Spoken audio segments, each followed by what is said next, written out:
Hello, magandang oras po sa aking lahat ng mga followers, aking mga silent viewers. Magandang umaga po sa lahat, sa inyo dyan na nanonood. Magandang umaga po. Ngayon po ay ating pag-usapan itong ating mutya ng kalikasan na nakukuha natin sa iba't ibang lugar at iba't ibang mga halaman, kahoy o ano pang meron dito sa ating nakukuha.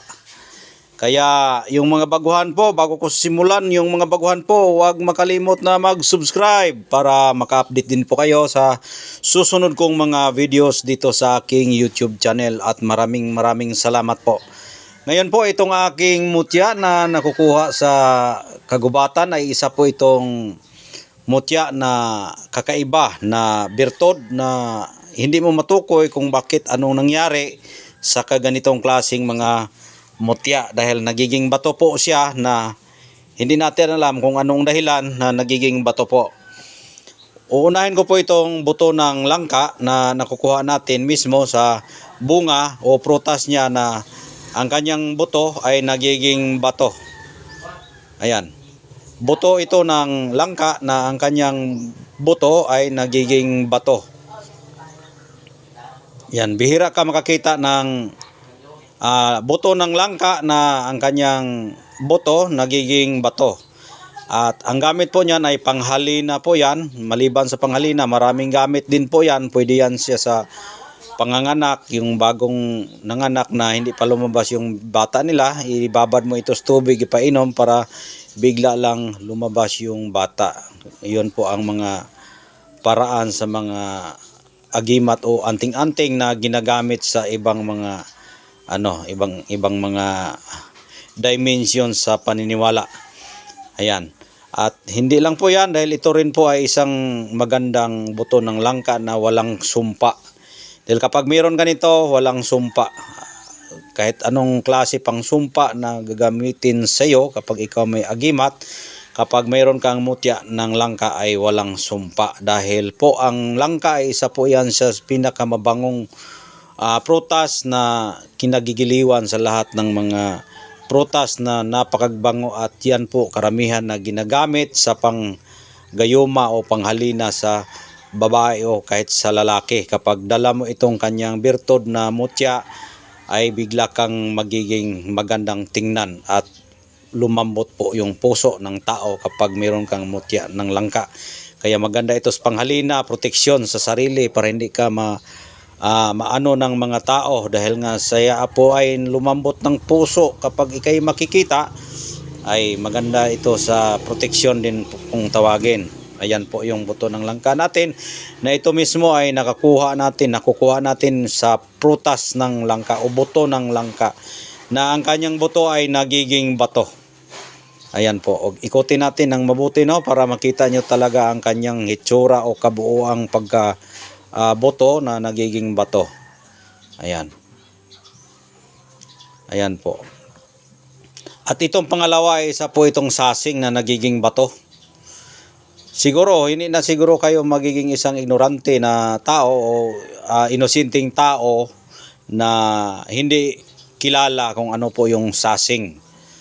Yung sasing po, isa po yan siya sa makakain sa seafoods na karamihan po yan, naninirahan po yan sa buhangin na para silang mga linta. At napakasarap po yan kilawin.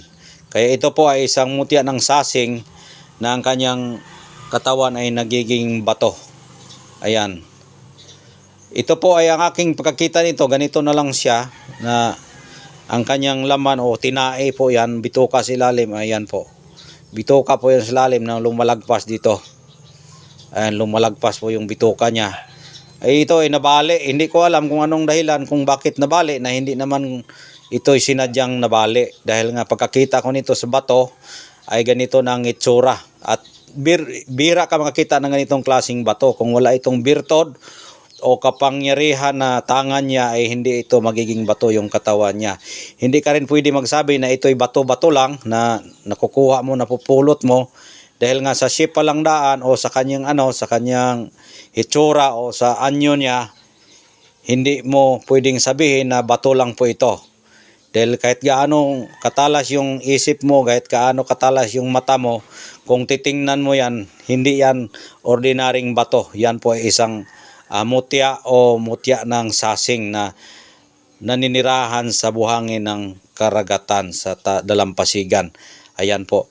Sa nagtatanong kung mayroon ba pong bisa ba itong ating sasing, mayroon po yan dahil nga nakita natin na ganito po ang itsura at magre-react talaga kapag testingan mo ito. Mayroon po talaga siyang power. Ayan, lampasan po yung butas niya sa kanyang bituka na dumadaan. Ayan, lampasan yan. Kaya kahit nga tayo ikuan mo yan, lagyan mo yan ng tali, lalagpas po yung tali diyan. Kaya tagusan siya na kanyang katawan na sasing. Maganda rin yan sa pamproteksyon. Ang proteksyon, bakit nagiging proteksyon po yan? Dahil nga yung sasing ay naninirahan po yan sa buhangin, basta-basta makikita ng tao yan. Kaya yan po ay tinatawag na tagulilong o hindi mo makikita yung kalaban mo kapag mayroon siyang ganitong klaseng kapangyarihan. At hindi ka rin maputukan ito dahil nga yung kanyang katawan po ay nagiging bato na po siya. Kung maputukan ka man ay hindi ka matatablan. Kaya yan po ang gamit sa mutya ng sasing. Siguro naman alam ninyo yung ugali ng sasing, tumatago po yan sa buhangin na kumakain din ng mga dyan sa ibabaw ng mga buhangin na kanilang kinakain. Pero naninirahan po yan sila sa ilalim ng buhangin. Doon sila magtira at lalabas po yan maghanap ng pagkain. Kaya yan po ang birtod ng ugali ng sasing. Ayan, napakaganda pong sasing. Ayan. Ito, palutin mo lang ito. Kung meron kang remedios nito, lagyan mo lang ng tali dyan. Tapos ipalampas mo dyan. Yan, may butas naman yan. Tapos, ikwintas mo lang yan. Yun lang, ganyan lang po kadali ang paggamit niyan. Yan. Hindi ka maputukan, hindi ka matatamaan, hindi ka rin makikita. Kung makikita ka man, hindi ka basta-basta lang galawin kapag mayroon kang ganitong klaseng birtod. Basta real. Ito ay isang real talaga yan. Real o tunay po yan siya na birtod na sasing. Sa itsura pa lang, tunay na tunay talaga. Walang batong ganito na sinasadya mong ginawa. Ito po ay tunay na sasing. At ito naman ay isa sa pinakamagandang tangan-tangan na tinatago-tago ko na may sibol na bato. Ayan. Sibol na bato na aking nakukuha mismo sa puno ng bato rin. Dahil ang bato, mayroon ding puno yung bato. Yung may mga sanga-sanga po yan. At yung sanga-sanga niya ay tumutubo rin po yan. At kaya yan tumutubo siya. Kaya maganda rin ito sa maganda rin ito sa pamproteksyon. Sibol bato. Sibol na bato na hindi mo matatamaan o matatamaan, hindi mo matatablan dahil bato po yung mutya niya, sibol. Kaya kung ito'y magtagal sa'yo, tutubo ito at mag-produce po ito ng perlas na magsingin-singin. Kaya napakaganda itong gamitin sa proteksyon at swerte dahil may singin siya.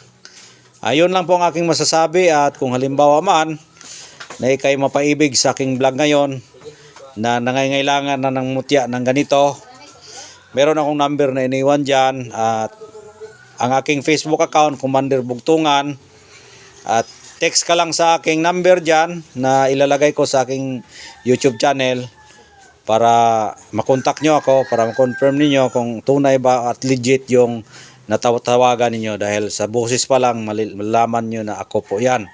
Kaya yun lang po ang aking masasabi, at maraming salamat po sa inyong panonood at sa walang sawang pagsubaybay sa aking channel, at God bless po sa inyong lahat.